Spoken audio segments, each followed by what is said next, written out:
November 2nd, 1944, 3:47 p.m. Somewhere over Czechoslovakia. Lieutenant Bruce Carr watches the oil pressure gauge drop to zero. Black smoke pours from the cowling of his P-51 Mustang. The Merlin engine screams, metal grinding against metal. 30 seconds ago, he was leading a strafing run against a German airfield. Now he's a dead man flying. Flak. An 88mm shell fragment punched through the engine compartment and severed the oil line. Without oil, the Rolls-Royce Merlin will seize in approximately 90 seconds. After that, the propeller becomes a 400-pound anchor, and the P-51 becomes a glider, with the aerodynamic properties of a brick. Carr has one option: bail out.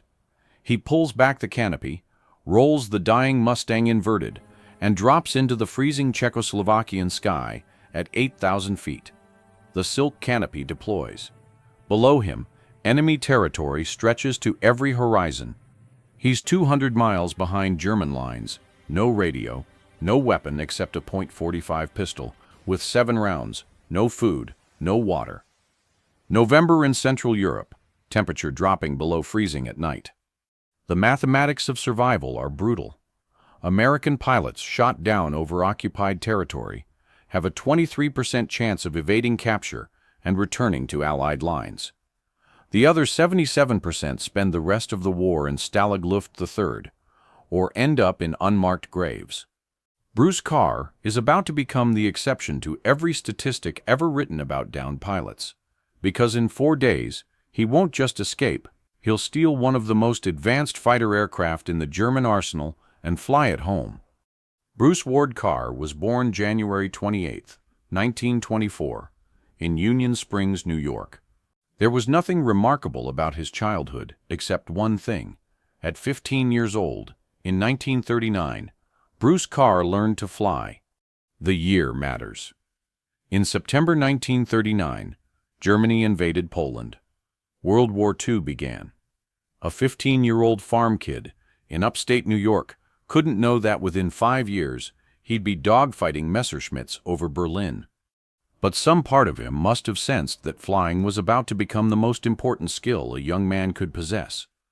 Not in a military program, not in a formal school. A local crop duster named Earl let the kid take the controls of his biplane one summer afternoon. Carr was hooked.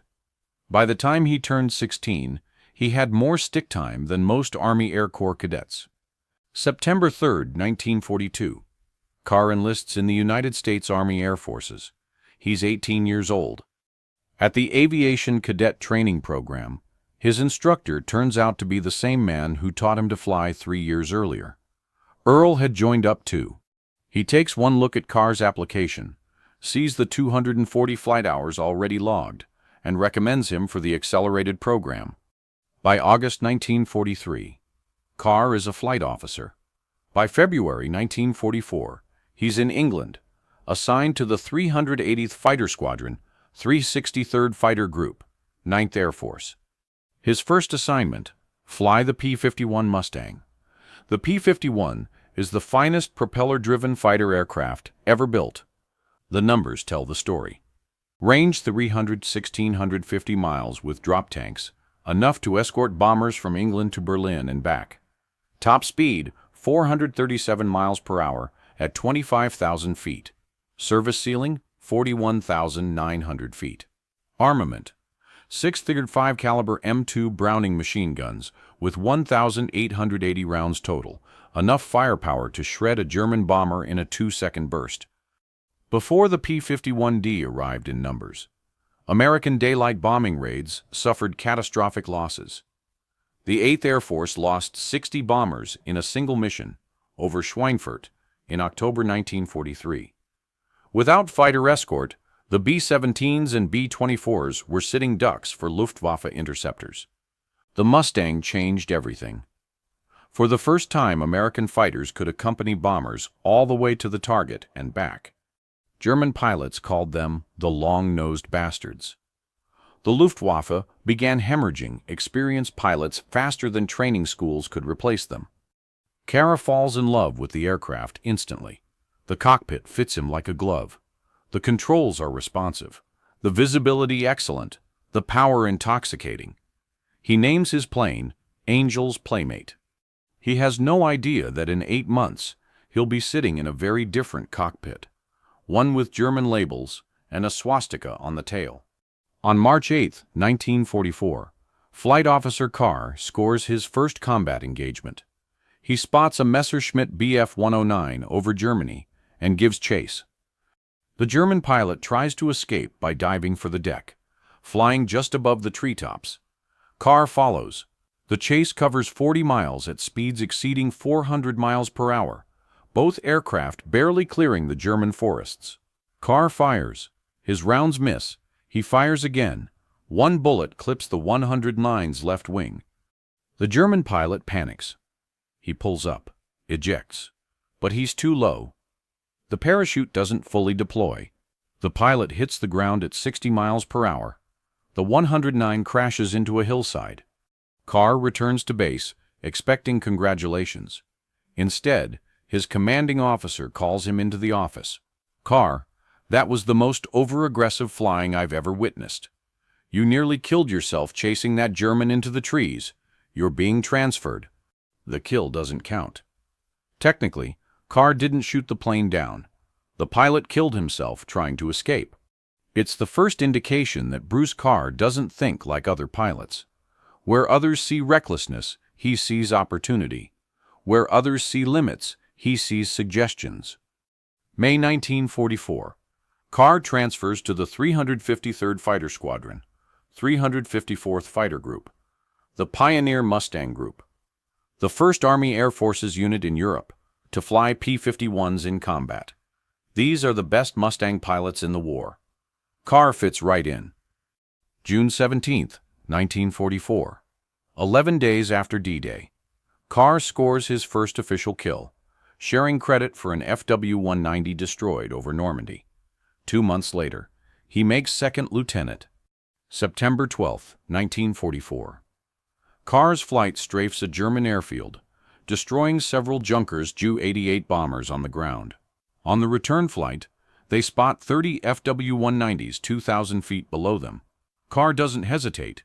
He dives. In the next 3 minutes, he shoots down 3 German fighters. When his wingman takes damage, Carr escorts him all the way back to friendly territory, foregoing any additional kills to protect his fellow pilot. The Silver Star, second highest combat decoration for valor. October 29, 1944. Carr downs 2 Bf 109s over Germany. Total confirmed kills, 7.5. He's officially an ace. 4 days later, his luck runs out. November 2nd, 1944. Carr hits the frozen Czechoslovakian ground hard. The parachute landing isn't gentle. His ankle twists on impact, not broken, but badly sprained. He gathers the silk canopy and buries it under leaves. The Germans will search for him. They always search. He has maybe 20 minutes before patrols arrive. Carr knows the airfield he was strafing is approximately 5 miles north. He knows the Germans will expect him to move south or west toward Allied lines. He knows his survival depends on doing something unexpected. He heads north, toward the enemy. The logic is counterintuitive but sound. The Germans will search outward from his landing site, assuming he's running away. They won't expect him to move closer to their base, and if he's going to survive, he needs supplies, food, water, maybe a weapon. The airfield has all 3. Day 1. Carr moves through the forest, staying off roads, traveling at night. His flight suit provides minimal warmth. His ankle throbs with every step. He hasn't eaten in 18 hours. Day 2. He finds a stream and drinks. The water is cold enough to numb his throat. He spots a German patrol 200 yards away and lies motionless in a ditch for 2 hours while they pass. Day 3. The hunger becomes impossible to ignore. Carr is burning 4,000 calories a day, just staying warm. He's consumed 0. His body begins cannibalizing muscle tissue for energy. He makes a decision. Tomorrow, he'll surrender. The Luftwaffe treats captured pilots better than the Wehrmacht or the SS. Aviators have a code. They respect fellow flyers, even enemy ones. Carr knows pilots who've spent time in Stalag Luft 3rd. They describe it as boring, but survivable. 3 meals a day, Red Cross packages, letters from home. It beats starving to death in a Czechoslovakian forest. Day 4, late afternoon. Carr reaches the edge of the German airfield. He's positioned in a tree line, overlooking the eastern perimeter. Through the branches, he can see hangars, fuel trucks, aircraft, WWIIs mostly, a few Bf-109s. He plans to wait until morning, then walk to the main gate with his hands up. But as darkness falls, Carr notices something. The revetment is 80 yards from his position. A Focke-Wulf Fw 190 sits inside, partially concealed by camouflage netting. 2 German mechanics are working on the aircraft under portable lights. Carr watches. The mechanics check the fuel level. Full tanks. They run up the engine, the distinctive sound of the BMW 801 radial roaring to life. They cycle the propeller, check the magnetos, run through what appears to be a complete pre-flight inspection. Then they shut it down, cover the cockpit, and walk back toward the main hangars. The Fw 190 is ready to fly. Carr's brain begins calculating. He's never flown a German aircraft. He doesn't speak German. He has no idea where the controls are, how the engine starts, or how the landing gear operates. But he knows how to fly. He's logged over 500 combat hours.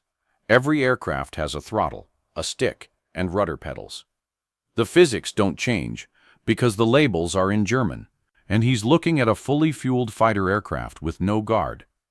The surrender plan evaporates. Carr waits until 3 a.m. The airfield is quiet. Skeleton crew on night watch. No activity near the revetment. He moves. 80 yards of open ground. No cover. If anyone looks in his direction, he's dead. Carr covers the distance in 40 seconds, staying low, his twisted ankles screaming with every step. The Fw 190 is larger than he expected. Wingspan, 34 feet. Length, 29 feet. Empty weight, 7,000 pounds, nearly a ton heavier than the P-51. The cockpit sits high, protected by 30mm armored glass. The BMW 801 engine dominates the nose, a 14-cylinder air-cooled radial, producing 1,700 horsepower. The Focke-Wulf Fw 190 is Germany's premier fighter. First deployed in 1941, it outclassed the Spitfire so thoroughly that the British rushed development of new variants just to compete. German pilots called it Würger, the butcher bird. Allied pilots called it Trouble. The aircraft Carr has just climbed into is likely an A8 variant, the most common model in late 1944. Standard armament: 2 13mm MG-131 machine guns in the cowling, 4 20mm MG-151 cannons in the wings. Maximum speed, 408 mph. Range 500 miles. A deadly machine in the hands of an experienced pilot. Carr is not an experienced Fw 190 pilot. He's never sat in one before. He's never seen the inside of one. Everything he knows about this aircraft comes from gun camera footage of them exploding. Carr climbs onto the wing. The canopy is unlocked. He slides it back and drops into the cockpit. The first thing he notices, he can't read anything. Every label, every gauge, every switch is in German. The instrument panel is a wall of incomprehensible Gothic script. The second thing he notices, the cockpit is smaller than the P-51's. His knees press against the instrument panel. The control stick falls naturally to his right hand. The throttle is on the left, same as American aircraft. Some things are universal. Carr has approximately 4 hours until sunrise. He uses every minute. He traces wiring. He identifies gauges by their position. Airspeed is usually top left, altimeter top center, engine instruments clustered on the right. He finds the fuel selector, the magneto switches, the propeller control. The starter is the critical piece. In the P-51, it's an electrical system. In the FW-190, he has no idea. On the right side of the cockpit, he finds a T-shaped handle with German text. The word looks vaguely like starter. He pulls it. Nothing happens. He pushes it. A mechanical whine fills the cockpit. An inertia starter, winding up like a toy. He lets it spin for 10 seconds, 20 seconds. Then he pulls the handle. The BMW 801 coughs, catches, roars to life. The noise is apocalyptic. 1,700 horsepower at idle still sounds like thunder. Every German on the airfield will hear it. Carr has seconds. He doesn't have time to find the runway, doesn't have time to check the brakes or the flaps or the radio. He shoves the throttle forward. The FW-190 lurches. The tail comes up almost immediately. This aircraft is nose-heavy, eager to fly. Through the pre-dawn darkness, Carr aims between two hangars. Ground crew are emerging, shouting, pointing. 60 miles per hour, 70. The hangars rush toward him. At 90 miles per hour, Carr pulls back on the stick. The FW-190 leaps into the air, clearing the hangar roofs by what feels like inches. He's airborne. In a stolen German fighter, 200 miles behind enemy lines. Now comes the hard part. The FW-190's cockpit is a nightmare of unfamiliar systems. But Carr solves problems one at a time. Landing gear. He finds a lever on the left console, pulls it. A satisfying thunk. The gear retracts. The aircraft accelerates. Compass. He identifies the gyro compass. Orients himself west-southwest, toward France. Toward Allied lines. Altitude. He climbs to 500 feet, then thinks better of it. At altitude, he's visible to German radar, to German fighters, to German anti-aircraft batteries tracking everything that moves. He drops to treetop level, 50 feet above the ground, 280 miles per hour. The Czechoslovakian forest becomes a green blur beneath his wings. This is insane flying. One mistake, one moment of inattention, and he'll cartwheel through the trees at 300 miles per hour. But at treetop level, he's invisible to radar. He's too low for flak. He's too fast for ground troops to target. The fuel gauge shows full tanks. The FW-190 has a range of approximately 500 miles. France is 200 miles away. He has margin for error. For 45 minutes, Carr flies west. The sun rises behind him. The terrain changes from forest to farmland to the scarred battlefields of eastern France. He crosses the front lines, and that's when his problems really begin. Allied anti-aircraft gunners see what they expect to see: a German FW-190 flying at low altitude toward Allied positions. They open fire. 50 caliber tracers arc toward Carr from every direction. He's taking fire from his own side.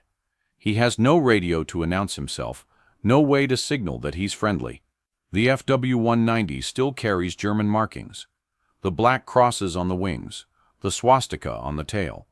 Carr does the only thing he can: fly lower and faster. He drops to 20 feet, hedge-hopping. The propeller wash kicks up dust from the roads below. French civilians dive into ditches as he screams overhead. American soldiers fire rifles at him. Every gun in France is shooting at Bruce Carr. He later estimates that every .5 caliber machine gun in existence took shots at him during that 30-mile sprint to his home base. The FW-190 takes hits. He can hear the impacts, feel the shudders, but the German engineering holds. The aircraft keeps flying. Ahead, he recognizes the airfield. A-66, or Conté, France, home of the 354th Fighter Group. He lines up for approach. No time for pattern work, no time for radio calls. The anti-aircraft batteries are already tracking him. That's when he discovers the final problem. The landing gear won't come down. Carr pulls the lever. Nothing. He pumps it. Nothing. He looks for a backup system, an emergency release, anything. The FW-190's landing gear operates on hydraulic pressure. There's a selector valve that directs pressure either to retraction or extension. Carr doesn't know this. He doesn't know which lever controls the valve. He doesn't know that he's been pulling the wrong handle for the last 5 minutes. Below him, the 354th's anti-aircraft crews are loading their 40mm Bofors guns. A German fighter is circling their field. They're preparing to blow him out of the sky. Carr makes a decision. He's going to belly land.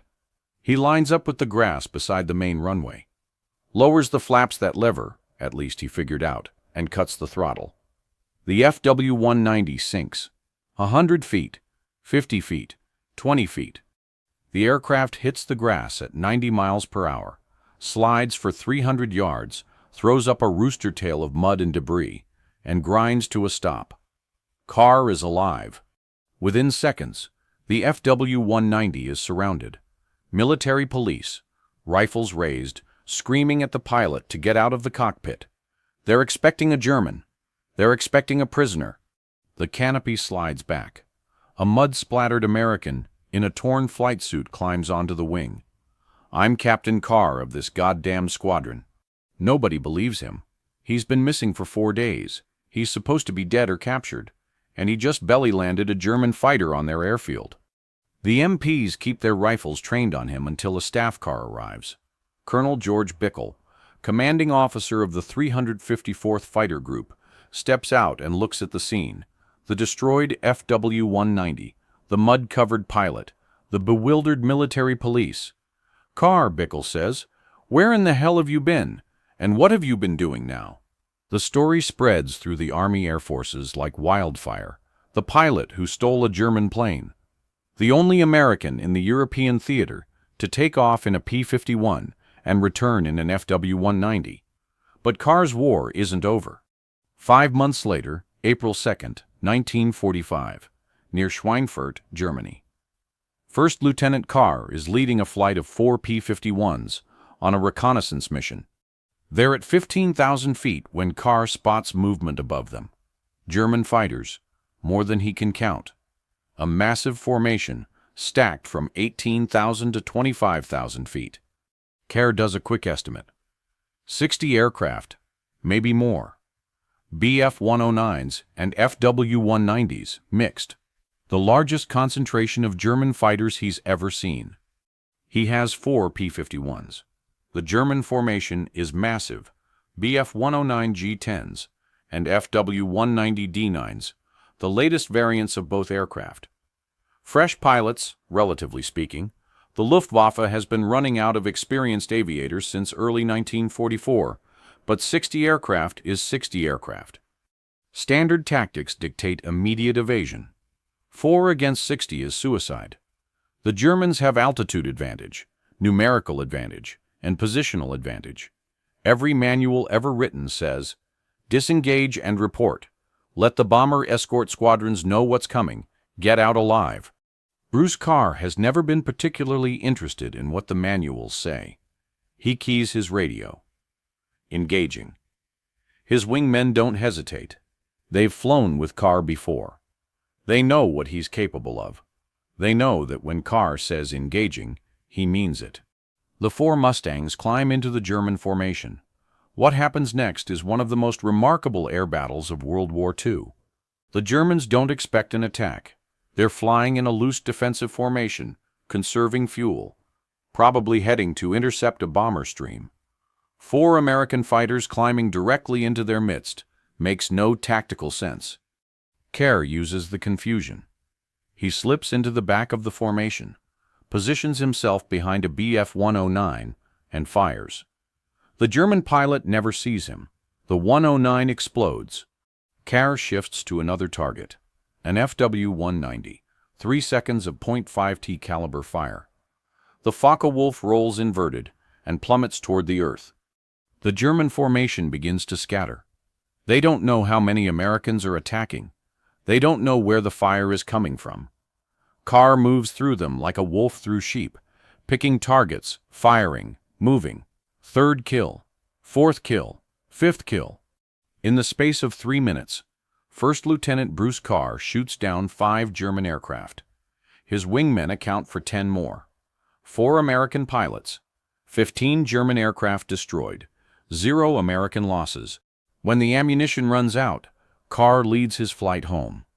The surviving Germans, 45 of them, scatter across the German countryside. April 9th, 1945. Bruce Carr is promoted to captain. The Distinguished Service Cross, second only to the Medal of Honor, is awarded for his actions on April 2nd. The citation reads, "Completely disregarding his personal safety and the enemy's overwhelming numerical superiority and tactical advantage of altitude, he led his element in a direct attack on the hostile force, personally destroying 5 enemy aircraft and damaging still another." Carr becomes the last ace in a day in the European theater of World War II. No American pilot will match his feat before Germany surrenders. By the end of the war, he's flown 172 combat missions and accumulated 14 or 15 confirmed aerial victories. The records differ, plus numerous ground kills. He's 21 years old. The war ends. Bruce Carr stays in uniform. He joins the Acrojets, America's first jet aerobatic demonstration team, flying F-80 Shooting Stars. Then Korea, where he flies 57 combat missions in F-86 Sabres with the 336th Fighter Interceptor Squadron. He commands the 336th from 1955 to 1956, Colonel's Eagles on his shoulders. The kid from Union Springs, New York, running a fighter squadron. Then Vietnam. Colonel Carr, now 44 years old, flies 286 combat missions in F-100 Super Sabres. Close air support, bombing runs, strafing missions. The same work he did 24 years earlier, in a different war, in a different aircraft. 3 wars, 3 aircraft generations, 515 combat missions total. He retires in 1973. April 25th, 1998. St. Cloud, Florida. Bruce Ward Carr dies of prostate cancer. He's 74 years old. They bury him in Arlington National Cemetery, Section 64, Grave 6922. Among the heroes of every American war since the Revolution, within sight of the tomb of the unknown soldier, across the river from the Lincoln Memorial, the headstone lists his rank, Colonel, United States Air Force. It lists his decorations: Distinguished Service Cross, Silver Star, Legion of Merit, Distinguished Flying Cross with clusters, Air Medal with clusters, Purple Heart. It lists his wars: World War II, Korea, Vietnam. It doesn't mention the Focke-Wulf. It doesn't mention the 4 days in the Czechoslovakian forest. It doesn't mention the belly landing with no gear, the MPs pointing rifles at his face, the commanding officer asking, "Where the hell have you been?" Some stories don't fit on headstones. There are 2 ways to tell the story of Bruce Carr. The first is the legend. The downed pilot who stole a German fighter from an active airfield, figured out the controls by trial and error, and flew 200 miles back to Allied territory, while every gun in Europe shot at him. The second is the documented record. The ace with 15 kills, the Silver Star recipient, the Distinguished Service Cross winner, the man who led 4 aircraft against 60 and 1. Both are true. Both are remarkable. But here's what matters. In November 1944, an American pilot found himself alone, unarmed, and stranded 200 miles behind enemy lines. The rational choice was surrender. The safe choice was giving up. Bruce Carr chose differently. He looked at a German fighter aircraft covered in unfamiliar instruments and saw not an obstacle, but an opportunity. He climbed into a cockpit he'd never seen, started an engine he'd never operated, and flew an aircraft he'd never touched before. Not because he was reckless, because he refused to accept that his options were limited to the ones that seemed possible. 4 months later, faced with 60 enemy fighters and 4 friendly aircraft, he made the same calculation. The rational choice was retreat. The safe choice was survival. He chose attack, and 15 German pilots never made it home. In 1997, a year before his death, Colonel Carr flew one more time. Kermit Week's Fantasy of Flight Museum in Florida had invited him for an air show. Carr, now 73, arrived in a P-51 Mustang, His own aircraft maintained a flying condition. He came in over the crowd at 300 knots, 50 feet off the deck. The same approach he'd used 50 years earlier, flying a stolen Focke-Wulf into a French airfield while his own side tried to shoot him down. Some things, apparently, never change. The crowd watched a 73-year-old man throw a World War II fighter through maneuvers that would challenge pilots half his age. Loops, rolls, high G turns that pressed him into his seat at forces that would gray out younger men. When he landed, someone asked him what he was thinking up there. He shrugged. Same thing I was always thinking. What's the airplane capable of? What am I capable of? Let's find out. That's the Bruce Carr story. Not the stolen fighter. Not the 15 kills. Not the 3 wars and 51 combat missions. The story is simpler than that. The story is a pilot who looked at impossible odds and asked, "What else can I do?" and then did it. If these forgotten moments of history matter to you, make sure you're subscribed to The Hidden Past. Stories like this deserve to be remembered.